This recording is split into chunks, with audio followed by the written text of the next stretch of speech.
Kung hiwalay na ang isang tao sa kanyang asawa dahil sa legal na paghihiwalay, annulment, diborsyo, kung naangkop sa lugar o permanenteng paghihiwalay at nagkakaroon ng bagong asawa o bagong karelasyon, maaari pa ring magkaroon ng epekto ang nakaraan. Lalo na kung may mga anak, emosyonal na sugat o pinagsasaluhang responsibilidad. Ngunit hindi kailangang kontrolin ng nakaraan ang kasalukuyan mong buhay. Yan ang pag-uusapan natin sa video na ito. Kung sakaling magustuhan mo ang mga sasabihin ko, sana huwag mong kalimutang mag-like at mag-share para maiparating din natin to sa iba.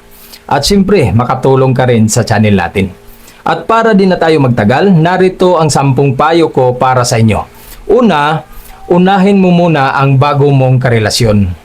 Ang bagong asawa ang dapat maging pangunahing katuwang mo at makasama sa pagbuo ng inyong kinabukasan. Pangalawa, huwag nang balikan pa ang mga dating problema. Ang paulit-ulit na pag-uusap tungkol sa mga dating alitan sa nakaraan ay maaaring makakasira sa kasalukuyan ninyong relasyon. At ang pangatlo, kung may mga anak sa dating asawa, maging responsable pa rin kayo, ngunit may malinaw na hangganan.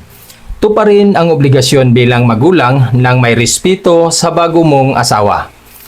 Pangapat, huwag ikumpara ang bago mong asawa sa dating asawa.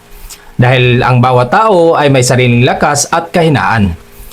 At ang panglima, matutong magpatawad. Ang pagpapatawad ay hindi nangangahulugang tama ang nangyari, kundi pinipili mong huwag nang dalhin ang bigat ng nakaraan mo sa bago mong pamilya. At ang pang-anim, magkaroon ng bukas at tapat na komunikasyon sa bago mong asawa. Kung may mga isyung may kaugnayan sa dating asawa, pag-usapan ito ng mahinahon at maayos upang maiwasan ang hindi pagkakaunawaan.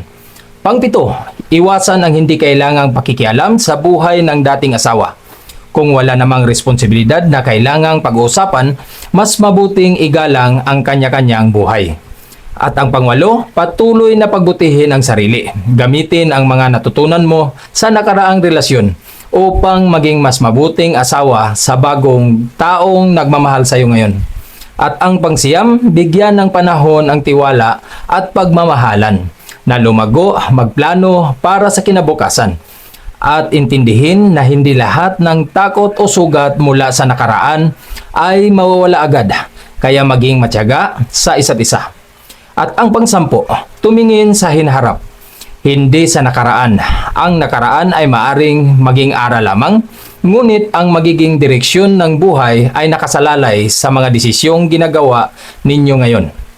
Hindi naman automatikong nawawala ang lahat ng epekto ng dating asawa. Maaring may natitirang emosyon, alaala o responsibilidad, lalo na kung may mga anak.